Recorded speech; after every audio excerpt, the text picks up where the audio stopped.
Audience, we live in a broken, bleeding world with pain and suffering that's all around us. In fact, if you were to look up and down the row, you'll find those who've recently been bereaved or experiencing catastrophic things within their family and friends.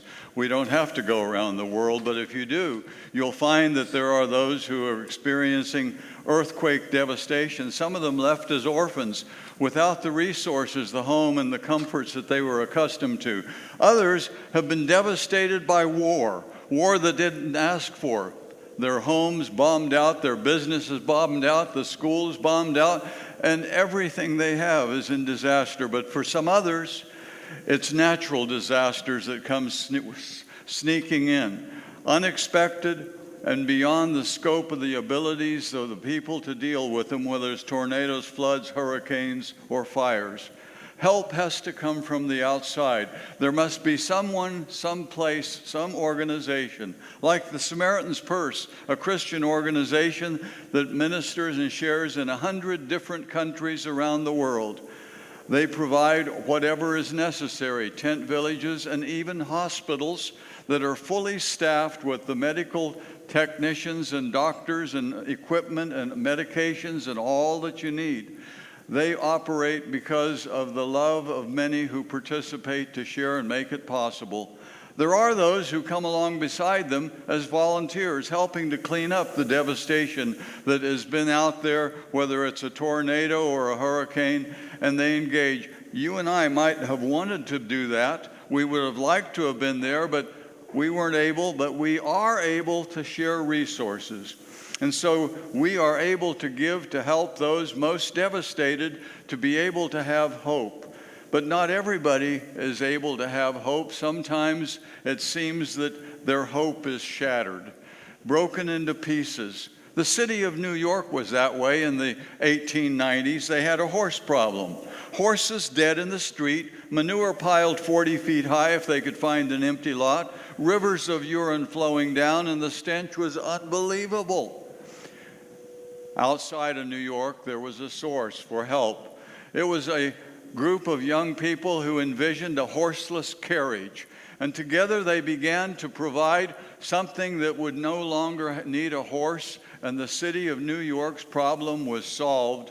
Henry Ford wanted to make it possible that the average family would be able to have one, and they would enjoy the benefits of travel. Sometimes it's Olympic athletes that experience hopelessness. Joni Eareckson was an aspiring Olympian swimmer. Her father had been to the Olympics, and she was hoping she would too. She was in the Chesapeake Bay, and it was low tide, and she dived off the platform. It was so shallow that she broke her neck, and her body became a quadriplegic body. She couldn't take care of herself at all, and all of her hopes, all of her dreams were shattered. And in ER, friends came along beside her, even when she wanted to commit suicide, but couldn't.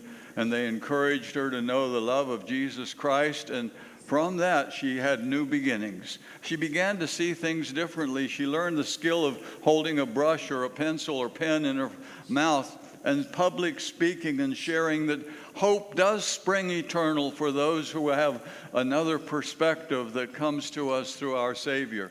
She met a man named Ken Tonda. He proposed, they got married, they published books together, and they formed an organization called Joni and Friends, reaching out to thousands and thousands of people like her who had been devastated. Right down the street, we have a place called the ER room. And there are people dedicated to provide and to give whatever is necessary for our comfort and to bring hope to our brokenness in our lives. Hope always comes from somewhere else and reaches down to us, and we have a good shepherd. He comes and he brings us to himself, and he leads us in green pastures beside still waters, restores our soul, and leads us in paths of righteousness for his name's sake. And even if we walk through the darkest valley that there is, he walks with us. Our cup overflows with his goodness and mercy. His love fills our lives. And even if we behave like a dumb sheep, which occasionally we do, I do, he comes and gives us another perspective and says, hope springs eternal when you look to me. He is my life. Is he yours?